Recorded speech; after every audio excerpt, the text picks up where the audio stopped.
दोस्तों केदारनाथ मंदिर आ केदारनाथ મંદિરમાં હિન્દુ ધર્મની 12 જ્યોતિર્લિંગમાંની એક જ્યોતિર્લિંગ આ કેદારનાથ મંદિરની અંદર આવેલી છે અને તેથી હજારો લાખો લોકો દર વર્ષે આ મંદિરની અંદર જ્યોતિર્લિંગના દર્શન કરવા માટે જાય છે। પરંતુ દોસ્તો શું તમને ખબર છે કે આ કેદારનાથ મંદિર ક્યારે અને કોણે બનાવ્યું હતું? દોસ્તો શું તમને ખબર છે કે આ કેદારનાથ ધામની શિવલિંગ બાકી બધી જ શિવલિંગ કરતા શા માટે અલગ છે અને આ વાત પાછળ કયા કયા રહસ્યો છુપાયેલા છે? હજારો વર્ષ પહેલા કે જ્યારે વિજ્ઞાન ટેકનોલોજી ન હતી ત્યારે પણ લોકો કેદારનાથ ધામની અંદર ઉપયોગ કરેલી ઇન્ટરલોકિંગ પથ્થર સિસ્ટમને કેવી રીતે જાણતા હતા? એટલું જ નહીં, શું તમને ખબર છે આ કેદારનાથ મંદિર 400 વર્ષથી આ બરફની વચ્ચે કેવી રીતે રાખ્યું છે અને શા માટે તેને નુકસાન થતું નથી અને તેની પાછળ શું કહાની છુપાયેલી છે? આ ઉપરાંત દોસ્તો શું તમને ખબર છે કે મંદિરના દરવાજાઓ 6 મહિના માટે બંધ થઈ જાય છે ત્યારે અંદર પ્રગટાવેલી દીવાની જ્યોત કેવી રીતે 6 મહિના માટે અખંડ રહે છે? અને દોસ્તો સૌથી મોટી રહસ્યમય વાત એ છે કે જ્યારે 2013 ની અંદર સૌથી મોટી જળ હોનારત કેદારનાથની અંદર આવી હતી ત્યારે મંદિરના પાછળના ભાગમાં મંદિરને બચાવવા માટે પથ્થર એટલે કે ભીમશિલા કેવી રીતે આવી ગઈ હતી અને તે ભીમશિલા કોણે મૂકી હતી? તો દોસ્તો આવી ઘણી બધી રહસ્યમય વાતો કેદારનાથ ધામ સાથે જોડાયેલી છે કે જેનું સંશોધન વૈજ્ઞાનિકો આજે પણ કરી ચૂક્યા નથી અને આ દરેક વાતોને જોઈને તમે પણ વિચારતા થઈ જશો। એટલા માટે દોસ્તો આ દરેક રહસ્યમય વાતોને જોવા માટે વિડીયોને છેલ્લે સુધી જોજો અને વિડીયો ગમે તો તેને લાઈક કરજો અને તમારા દરેક ગ્રુપમાં તેને શેર કરજો। દોસ્તો ભારતના ઉત્તરાખંડમાં આવેલું કેદારનાથ ધામ કે જે એક માત્ર મંદિર નથી પરંતુ આસ્થા, રહસ્યો અને ચમત્કારોથી ભરેલું એક મોટું ધામ છે અને આ ધામ હિમાલયની અંદર બરફ વચ્ચે આવેલું છે કે જ્યાં 12 જ્યોતિર્લિંગમાંની એક જ્યોતિર્લિંગ છે કે જે દરેક લોકોને પોતાની તરફ ખેંચે છે। અને દોસ્તો આ મંદિરની અંદર દરેક પથ્થરો સાથે ઘણી બધી રહસ્યમય વાતો અને ઘણું બધું વિજ્ઞાપન જોડાયેલું છે અને આમાંનું એક રહસ્ય છે ભીમશિલા પથ્થર। 16 જૂન 2013 ના રોજ રાત્રે કેદારનાથ ધામની આજુબાજુ ઉત્તરાખંડની અંદર ખૂબ જ મોટી જળ હોનારત એટલે કે જળ આફત આવે છે અને કુદરત પોતાનું તાંડવ સ્વરૂપ બતાવે છે અને બધી જ બાજુએ વિનાશ થવા લાગે છે અને આના જ કારણે બધી જગ્યાએ માત્ર ને માત્ર પાણી જ દેખાય છે। ઘણું બધું નુકસાન થાય છે, તબાહી થઈ જાય છે, ઘણા બધા લોકોના ઘર ડૂબી જાય છે તો તણાઈ પણ જાય છે અને ચારો બાજુએ માત્ર ને માત્ર લોકોનું રુદન સંભળાય છે। પરંતુ આ બધી જ પરિસ્થિતિની અંદર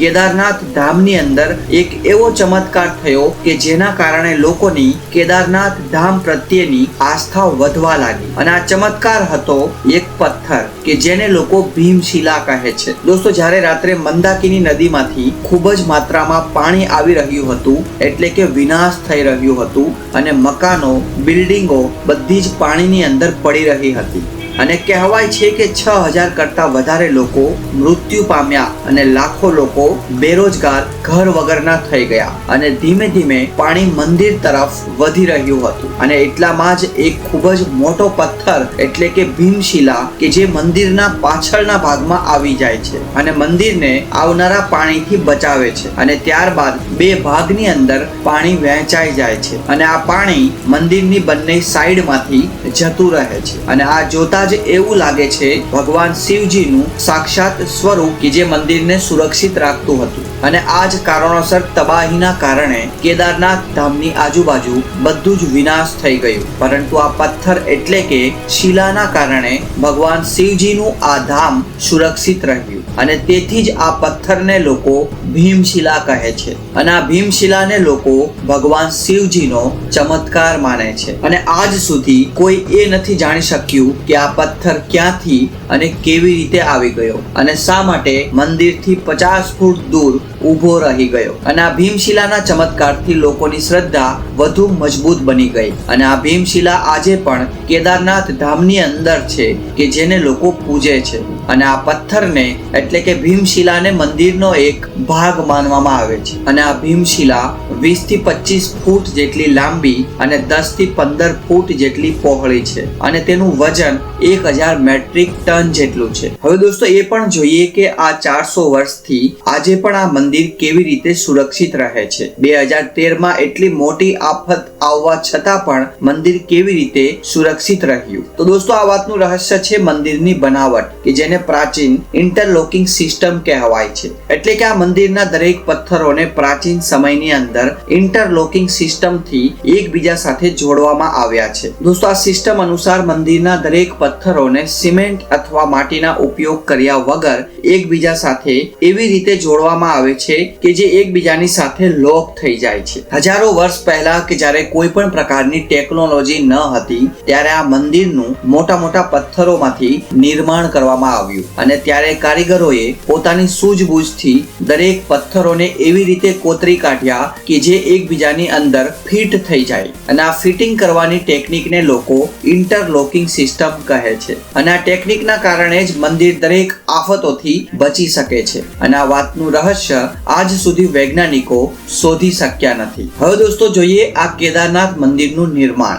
દોસ્તો આ કેદારનાથ મંદિરનું નિર્માણ ખૂબ જ પ્રાચીન અને રહસ્યમય માનવામાં આવે છે અને આ મંદિરના નિર્માણ સાથે ઘણી બધી પૌરાણિક કથાઓ જોડાયેલી છે કે જે મંદિરને વધુ પ્રમાણમાં રહસ્યમય બનાવે છે. તો દોસ્તો આ મંદિરના નિર્માણ સાથે મુખ્યત્વે 3 કથા જોડાયેલી છે અને આમાંની સૌથી પહેલી કથા છે મહાભારતની કથા. ધાર્મિક ગ્રંથોના વર્ણન અનુસાર મહાભારતની અંદર યુદ્ધ પૂર્ણ થયા બાદ વિજય થયેલા યુધિષ્ઠિરને હસ્તિનાપુરના રાજા ઘોષિત કરવામાં આવ્યા અને લગભગ 4 દશકો સુધી તેણે હસ્તિનાપુર ઉપર રાજ કર્યું. હવે એક દિવસ પાંડવો ભગવાન શ્રી કૃષ્ણ સાથે બેસી અને મહાભારત યુદ્ધની સમીક્ષા કરી રહ્યા હતા અને ત્યારે પાંડવોએ કહ્યું ભગવાન શ્રી કૃષ્ણને કે હે માધવ, અમારા ઉપર અમારા સ્વજનો અને ગુરુજનોની હત્યાનો કલંક છે અને આ કલંકને મિટાવવા માટે અમારે શું કરવું જોઈએ? ત્યારે ભગવાન શ્રી કૃષ્ણ કહે છે કે હે બંધુઓ, તમે તમારા સ્વજનો અને ગુરુજનોની હત્યા કરી અને વિજય પ્રાપ્ત કર્યો છે એટલા માટે તમે પાપના અધિકારી છો અને આ પાપમાંથી તમને માત્ર ને માત્ર ભગવાન શિવ જ બચાવી શકે છે અને તેથી તમારે ભગવાન મહાદેવના શરણોમાં જવું જોઈએ. અને આવું કહી ભગવાન શ્રી કૃષ્ણ દ્વારકા ચાલ્યા ગયા અને પાંડવો ભગવાન શિવજીના મનોમંથનમાં રહ્યા અને આવા સમય પર સમાચાર મળ્યા કે ભગવાન શ્રી કૃષ્ણએ પોતાનો દેહ છોડી દીધો છે અને આવા સમય પર પાંડવોને ખૂબ જ શોક લાગ્યો કેમ કે તેના જે સલાહકાર હતા ભગવાન શ્રી કૃષ્ણ એ પણ હવે આ દુનિયામાં રહ્યા નહીં અને ત્યારબાદ બધા જ પાંડવો અને દ્રૌપદી ભગવાન શિવજીની ખોજમાં નીકળ્યા. સૌપ્રથમ તે કાશી ગયા પરંતુ ત્યાં તેને ભગવાન શિવજીના દર્શન થયા નહીં. આ ઉપરાંત પાંડવો બીજી ઘણી બધી જગ્યાએ ગયા પરંતુ શિવજી તે જગ્યા ઉપરથી પણ જતા રહેતા હતા અને ત્યારબાદ પાંડવો શિવજીની શોધમાં હિમાલય સુધી પહોંચી ગયા અને ત્યાં ભગવાન શિવજી પાંડવોને આવતા જોઈ અને તેણે નંદીનું સ્વરૂપ ધારણ કર્યું અને પશુઓના ટોળાની અંદર ભગવાન શિવજી નંદી સ્વરૂપે જતા રહ્યા. ત્યારબાદ ભીમે પોતાનું ખૂબ જ મોટું સ્વરૂપ ધારણ કર્યું અને બંને પગ ફેલાવીને ભીમ ઊભો રહી ગયો અને આ બંને પગમાંથી બધા જ પશુઓ જતા રહ્યા પરંતુ ભગવાન શિવ કે જે નંદી હતા તે પગની નીચેથી ગયા નહીં અને તેથી ભીમ સમજી ગયો અને ભગવાન શિવને પકડવા ચાલ્યો પરંતુ ભગવાન શિવ ધરતીની અંદર સમાવા લાગ્યા અને છેલ્લે ભીમે ભગવાન શિવનો પીઠનો ભાગ પકડી લીધો અને ત્યારબાદ ભગવાન શિવ પાંડવોની ભક્તિથી પ્રસન્ન થયા અને પાંડવોને દર્શન દીધા અને પાંડવોને પોતાના પાપોમાંથી મુક્ત કરી દીધા અને ત્યારથી ભગવાન શિવ કેદારનાથની અંદર નંદીના પીઠના રૂપમાં પૂજાય છે અને આ જ કારણોસર કેદારનાથ ધામની શિવલિંગ બાકી બધી જ શિવલિંગ કરતા અલગ છે કે જે ત્રિકોણ આકારમાં દેખાય છે અને આ વાતને લઈને કહેવાય છે કે ભગવાન શિવે પાંડવોને પાપમાંથી મુક્ત કર્યા અને તેથી પાંડવોએ આ મંદિરનું નિર્માણ કર્યું હતું. આ ઉપરાંત એવું પણ કહેવાય છે કે ભગવાન શિવજીનું શરીર પૃથ્વી ઉપર અલગ અલગ જગ્યાએ પ્રગટ થયું અને જેના કારણે પંચ કેદારનાથની ઉત્પત્તિ થઈ અને આ જગ્યા જોવા જઈએ તો ભગવાન શિવનું મુખ નેપાળની અંદર કે જેને પશુપતિનાથ મંદિર તરીકે ઓળખવામાં આવે છે, જ્યારે ભગવાન શિવજીની ભુજાઓ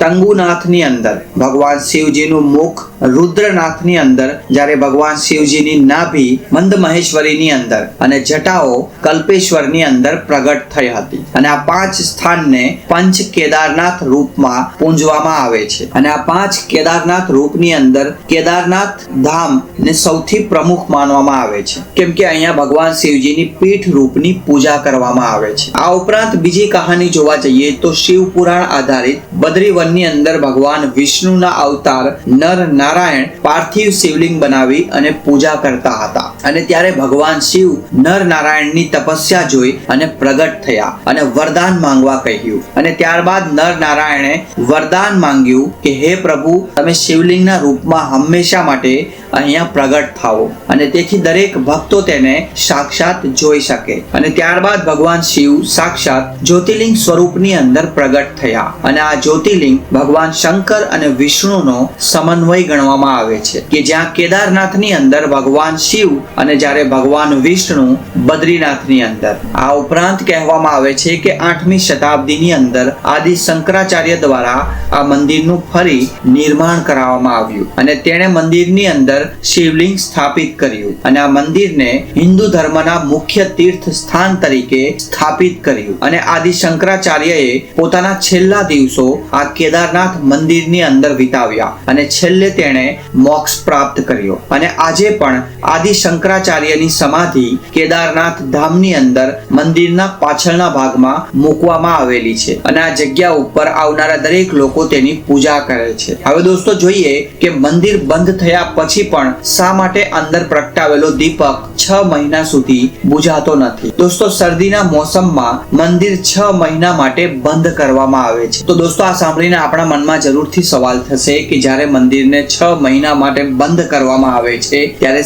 અંદર રહેલી શિવલિંગની પૂજા કોણ કરતું હશે અને આ દીવો કેવી રીતે 6 મહિના માટે અખંડ રહેતો હશે। તો દોસ્તો આવા ઘણા બધા રહસ્યો છે કે જે કેદારનાથ સાથે જોડાયેલા છે અને આ રહસ્યોના કારણે જ લોકોની શ્રદ્ધા આજે પણ આ મંદિર સાથે ટકી રહેલી છે। આ રહસ્યો શોધવાની ઘણા બધા વૈજ્ઞાનિકોએ કોશિશ કરી છે પરંતુ આજ સુધી આ રહસ્યને કોઈ શોધી શક્યું નથી। દોસ્તો જ્યારે પણ મંદિરની આજુબાજુ બરફનો માહોલ હોય છે એટલે કે માણસો તે બરફની અંદર જઈ શકતા નથી ત્યારે આ મંદિર 6 મહિના માટે બંધ થઈ જાય છે અને પૌરાણિક કથાઓ અનુસાર કે આ સમયગાળા દરમિયાન મંદિરની અંદર સાક્ષાત દેવી દેવતાઓ અને ગંધર્વ આવી અને ભગવાન શિવની પૂજા કરે છે। એવું કહેવામાં આવે છે કે જ્યારે સામાન્ય માણસ દ્વારા મંદિરની પૂજા બંધ કરવામાં આવે છે ત્યારે આ મંદિરની અંદર ભગવાન શિવ દેવતાઓ અને ગંધર્વ સાથે નિવાસ કરે છે અને આ જ કારણોસર જ્યારે મંદિર બંધ થાય છે